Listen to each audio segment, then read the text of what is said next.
This time of year you might well find you've got weeds growing in your garden and coming up in places you really don't want them. If you're like me and you prefer not to use chemical pesticides in your garden, here's how to make your own weed killer using natural ingredients.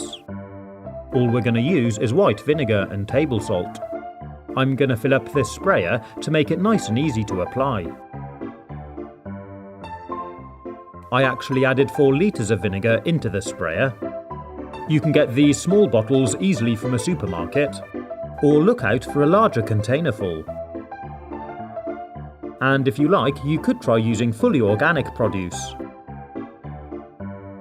Next, fill a small drinking cup with salt and add it into the sprayer.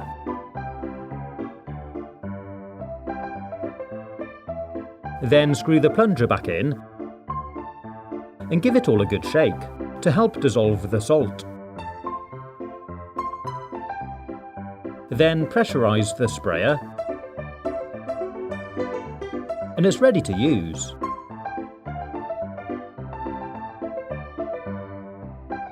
Give all your weeds a good dousing of the solution.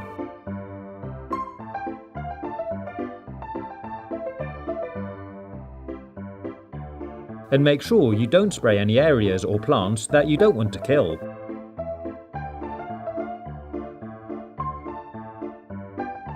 Do the spraying on a nice dry day when you don't have any rain forecast.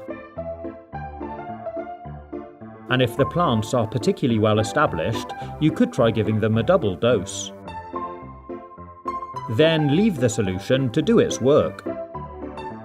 You can see after just a couple of hours, the weeds already look like they're wilting. And after a couple of days, you can see just how effective it's been. The weeds have all turned brown and really are dying off.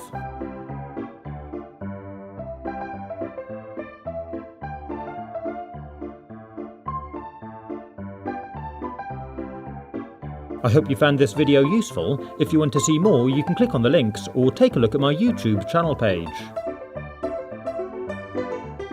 Stay safe, have fun, and as always, thanks for watching.